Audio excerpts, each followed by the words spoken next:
I want to talk about developing healthy habits and building new skills. But first, I want to talk about Netflix.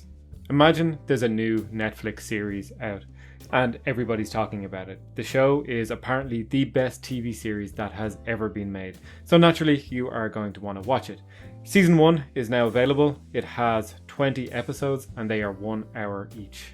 You, however, are busy, so you need to figure out how you're going to fit this new show into your busy schedule. You can either watch 5 episodes in a row once every week for 4 weeks, or you can watch 1 episode a day for 5 days out of each week for 4 weeks. Which option would you take and why? Ultimately, it is the exact same amount of content that you are consuming over the exact same period of time. So it really shouldn't make much of a difference. But there is a difference. Personally, I would go with 1 episode per day for 5 days over the 4 weeks. And the reason I would go with that, and I think a lot of other people will go with this as well, is number 1, watching 5 hours of television, it would be exhausting and probably a little bit boring. That's 5 hours of TV. I'm pretty sure my phone would be getting a lot of attention during that 5 hours. And it's just a lot of content to try and process in one go. Reason number 2 is, I don't know about you, but for me, if I watched 5 hours of a series and then had to wait a full week before I watched another 5 hours, I would not remember anything. I'd forget character names, I'd forget the relationships between characters, I'd forget subplots. I'd probably spend the first episode each week trying to remember what happened the previous week. And reason number 3 is that cutting 5 hours out of your day is just difficult. When was the last time you had just 5 hours free to devote to something? And if you need to try and make 5 hours available, chances are you're neglecting some other responsibilities or priorities that really you should be taking care of. So maybe your house isn't going to get cleaned, your dinner's not going to get prepared. Whatever it is, 5 hours is a long time to carve out of your day. And on top of that, if something comes up, you are more likely to just miss a week of watching the show. So for example, I've got 4 weeks of this. On week 3, my friend might have a birthday, or maybe there's a wedding or something like that on Saturday, which is the day I normally watch the show. I'm just not going to be able to watch it because 5 hours is too much time. 1 hour a day, on the other hand, is much more manageable. I'd remember the story and the characters and the subplots and everything that's going on as I'm watching just day by day. It's not that long a period to go between episodes, so I'm probably not going to forget all that much. And it would obviously be a lot easier for me to just find an hour throughout the course of the day than 5 hours 1 day a week. So I could even move the hour around, or I've got 7 days to play with, I'm watching 5 days. I've got 2 whole days of kind of buffer to make sure I can actually get my episode watched. With that in mind, I've got a second question for you.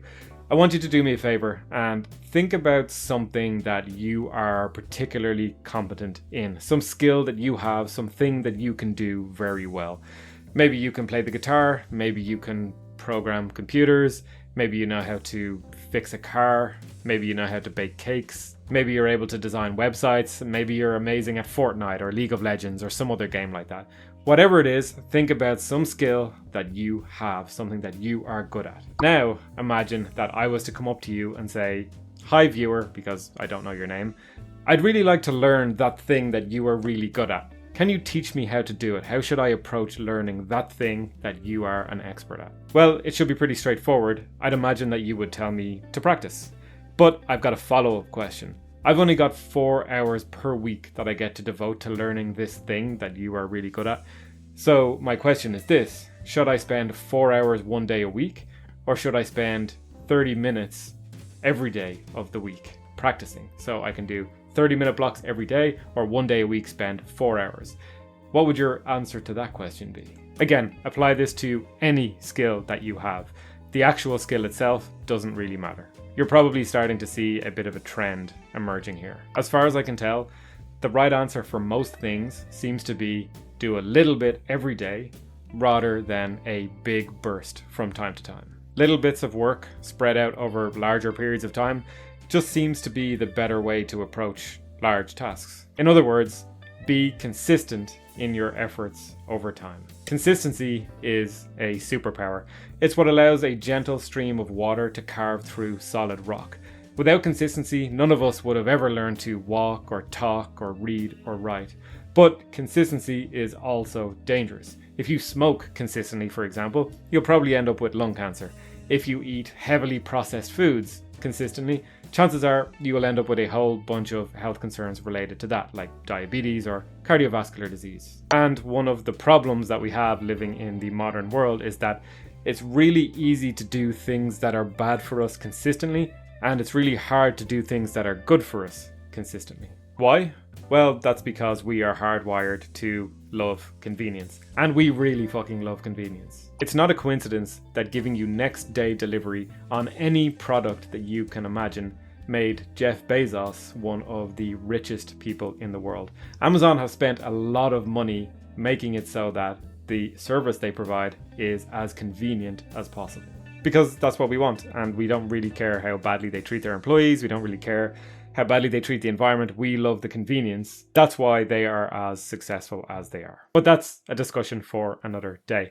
We live in a society today where we're always looking for hacks, we're looking for ways to optimize things, but consistency cannot really be hacked. I could walk 10 kilometers today and 10 kilometers tomorrow for a total of 20 kilometers. Or I could procrastinate today and just walk 20 kilometers tomorrow. But they're not the same thing. Think about our earlier examples of learning a skill and binging on Netflix. The point is this: when you're trying to do something consistently, you either show up or not. It's as simple as that. I can't not show up today and instead show up twice tomorrow. The day is gone, the opportunity is lost, it's done, that's it.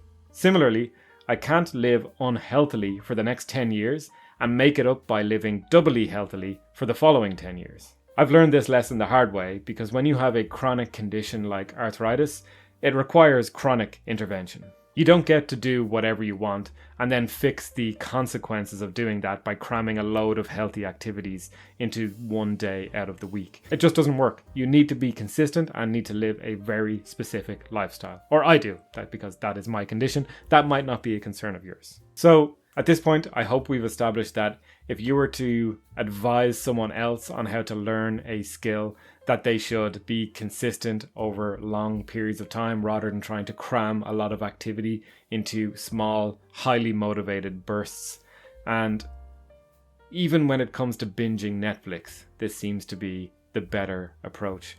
And like I said, it's kind of true of everything. And at this point, I'd really like to be able to offer some magic process or product that will help you just transform yourself into a consistent individual. But I can't. It doesn't really work like that. You need to figure it out yourself and you need to take ownership of it. Why is it that you want to do the thing that you're trying to do? That's what really matters here, is understanding the motivation behind what you're trying to do. You need to understand that why and keep reminding yourself of it constantly. That why should become part of the equation that you run through in your mind every time you're trying to make a decision about whether or not you're going to do something or not going to do something. Strength coach Dan John often says, "My goal is to dance at my granddaughter's wedding." And I think that is the perfect example of a why. My why for a lot of what I do is the disease that I have. I want to be able to walk tomorrow. So I'm going to go for a walk today. Because if I can walk today, I can probably walk tomorrow. I also don't want to be in pain all the time. So I'm going to prioritize eating good, healthy whole foods, and I'm going to prioritize getting good sleep. I want to be strong and mobile, so I'm going to work out and I'm going to stretch. And I'm going to do this every day because I'm building the me of tomorrow today, and I want the me of tomorrow to be strong, healthy, pain-free, mobile, and all of that good stuff that I know this disease, arthritis, is actually fighting against me on. So the question is, what is your goal and what can you do every day to contribute to it? That's all I've got for today. Thank you for watching. My name is Kev. If you've got any questions, please feel free to throw them in the comment section. If you enjoyed this content, hopefully that was thought-provoking in some capacity, please like and subscribe. And other than that, have a great day. Thank you.